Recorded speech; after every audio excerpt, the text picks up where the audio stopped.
Point समझना है। बेटा तुम खड़ी क्यों हो क्लास में? सीट नहीं मिल रही, आगे आ जाओ, थर्ड लाइन में आ जाओ, थर्ड लाइन में बैठा लो बेटा इसको।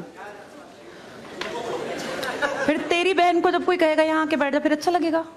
थोड़ा लिमिट में रहना चाहिए ना। बैठ जाओ बेटा। चलो अपने देखो, अपने व्यवहार को ऐसा रखो जैसा तुम दूसरे के साथ करो, तुम्हारी बहन के साथ वही होगा। यहाँ नहीं, जहां वो कॉलेज में जाएगी वहां होगा, बस में होगा, ऑटो में होगा। समाज सबसे मिलके बनता है। तुम घटिया हो ना किसी के लिए, तो तुम्हारी बहन के लिए 100% कोई ना कोई घटिया। भगवान जो है कर्मा रिटर्न्स बैक है, ये सीधी थ्योरी है ये। और ये मैं अपने लिए भी मानती हूँ, मैं अपनी बेटी के लिए भी मानती हूँ। मैं जैसा कर रही हूँ ऐसा ही मेरे साथ होगा, या मेरे घर वालों के साथ। तुम जैसा कर रहे हो ऐसा तुम्हारे भाई बहनों के साथ होगा ही होगा।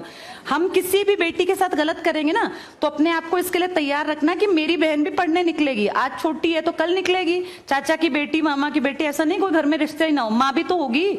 जैसा तुम कर रहे हो ऐसा तुम्हारी माँ के साथ जरूर घटित हुआ होगा। अब तुम कर रहे हो, बड़े अच्छे कई एड्स हैं, उसमें एक जवान लड़का ना सीटी बजा रहा होता है, तो उसकी माँ, देखा तुम लोगों ने वो, उसकी माँ कहती है बेटा मत कर। तुम्हारी उम्र का था वो लड़का, उसकी माँ लगा लो मेरी एज की मुझसे 2-4 साल बड़ी होगी, क्योंकि जो बच्चे 20 के हैं उनके माँ 40-45, उनकी माँ 45 साल तक की होती हैं। तो लगातार सीटियां बजा रहा है, उसकी माँ उसको कहती है बेटा मत कर, वो इरिटेट हो जाती है।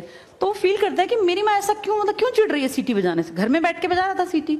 तो उसकी माँ को याद आता है कि जब मैं रोज बस स्टॉप पे जाती हूँ, 45 साल की अधेड़ उम्र की एक औरत, एक घटिया लड़का, मतलब ऐसे नहीं होते बिल्कुल ही घटिया जिनकी परवरिश हो, वो रोज उसको परेशान करता है, उस 45 साल की औरत को। तो उसको फिर फील होता है कि ये मेरा बेटा जो हरकत कर रहा है ये उस लड़के से मेल खाती है। बहुत अच्छा ऐड है, उसका एसेंस बहुत अच्छा निकल के आता है कि एक्सप्लॉयटेशन सिर्फ जवान लड़कियों का नहीं होता। आप गलत कर रहे हो ना, कोई आपकी माँ के साथ, आपकी बहन के साथ कहीं ना कहीं कोई गलत करेगा फिर। इसलिए समाज को अच्छा बनाओ, क्लास को ऐसा बनाओ, कोई लड़की वहां से अगर आ रही है और तुम कह रहे हो यहाँ आ जा, तो ये ठीक है, ये अपने आप सोच के देखो, ये हमारी परवरिश को भी दिखाता है कि हमारी परवरिश कैसी माँ ने की है। अपनी बेटियों को जितने हम संस्कार देते हैं ना, उससे ज्यादा बेटों को देने चाहिए, क्योंकि गलत करने वाले लड़के ही तो है ना, किसी के प्रति गलत कमेंट करने वाले। ये ठीक नहीं होता।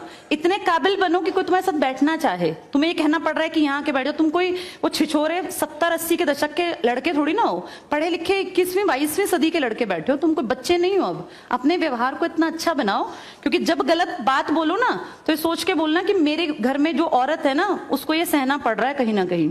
तुम ही लोगों ने समाज बना रखा है, इसको घटिया बना लो चाहे अच्छा बनाओगे तो पूरा समाज अच्छा बन जाएगा। घटिया बनाओगे तो तुम्हारी माँ को भी 100% सुनना पड़ता होगा, क्योंकि ये कर्म है, ये किसी को नहीं छोड़ते। तुम सबको 4 दीवारी में नहीं रख पाओगे, तुम्हारी माँ को भी कहीं ना कहीं बाहर निकलना पड़ता है। चाहे वो मार्केट सब्जी लेने जाती हो, गांव में रहते हो तो गली में तो निकलती है ना, उसको भी सुनना पड़ता होगा, क्योंकि समाज बनाने वाले तुम ही लोग हो।